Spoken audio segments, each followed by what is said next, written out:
Shalom jemaat yang dikasihi Tuhan Yesus. Sapaan kasih hari ini merupakan suatu kesaksian dari Semu Kim Yin, hamba Tuhan G. Pemberi Kota Pekalongan. Kesaksian dengan tema di titik terendah, di mana Tuhan? Inilah kesaksiannya. Suami saya, Pendeta Lukas Kustejo, mengalami kesakitan luar biasa, sehingga akhirnya kami bawa ke rumah sakit di kota Semarang. Hasilnya, suami saya mengidap kanker kandung kemih stadium 3B, hampir 4. Betapa terkejutnya saya saat itu.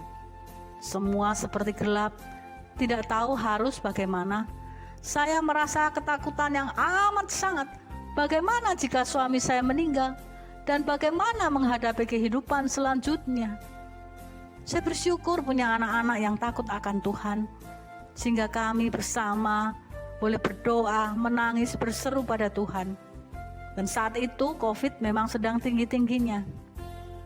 Kami ke Semarang hanya boleh ditemani oleh 1 orang yang menjagai Pak Lukas, meski jemaat ada yang mau menemani saya. Saya tidak boleh bersedih di hadapan Pak Lukas, karena dokter menjelaskan jangan sampai Pak Lukas drop, karena akan membuat keadaan kankernya semakin berat. Hal itu saya tahan sampai seminggu. Saya terus berdoa pada Tuhan, minta petunjuk agar Tuhan dapat memberi hikmat dokter mengambil tindakan segera. Saya bersyukur suami dapat melewati hal itu. Pak Lukas harus melakukan kemoterapi seminggu 2 kali, bolak-balik Pekalongan Semarang. Karena COVID masih tinggi, meski setelah kemo Pak Lukas mual dan tumpah, dia tetap setir mobil sendiri. Kemo berjalan 9 kali dan tidak ada masalah. Ketika saatnya dicek dengan cara diteropong, ternyata meski kanker yang lama sudah mati, muncul yang baru, makin banyak. Efek dari peneropongan itu, ada pembuluh darah yang tersentuh, akibatnya pecah, mengakibatkan perdarahan hebat. Darah keluar tidak habis-habisnya. Pak Lukas sudah amat pucat. Diambil tindakan operasi, namun ketika kamar operasi penuh semuanya. Saya berseru pada Tuhan, Tuhan, kami ini hidup melayani-Mu. Mestinya Tuhan tolong sediakan kamar operasi buat suami saya. Tetapi harus menunggu entah sampai kapan. Di mana coba penyertaan Tuhan? Gumpalan darah keluar makin banyak, makin membuat Pak Lukas kesakitan sampai berteriak dan tidak tahan. Dia minta saya segera dengan cara apapun agar dokter melakukan tindakan. Dia sudah tidak tahan.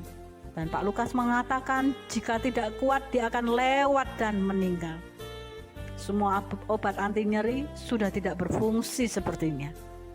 Saya yang harus menguatkan suami saat itu menyaksikan penderitaannya jadi putus asa.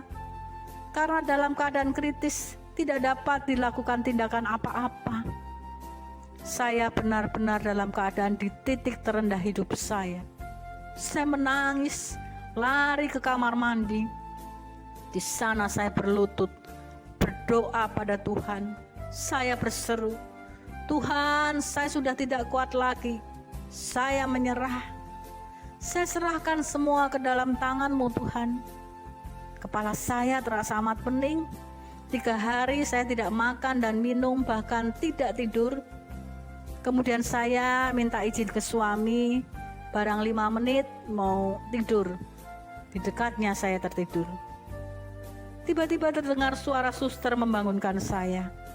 Bu, kamar operasi untuk Pak Lukas sudah siap. Saya terbangun dan berseru, terima kasih Tuhan. Demikian juga Pak Lukas bersyukur. Puji Tuhan. Saudara-saudari jemaat yang dikasihi Tuhan Yesus, melalui peristiwa tersebut, Tuhan mengajarkan pada kami bahwa di saat keadaan kita terpuruk, bahkan sampai di titik paling rendah dalam hidup kita, jangan takut, jangan putus asa, dan jangan mudah menyerah. Masih ada Tuhan. Kita sering menggunakan pikiran kita sendiri dan kurang sabar menanti datangnya pertolongan Tuhan.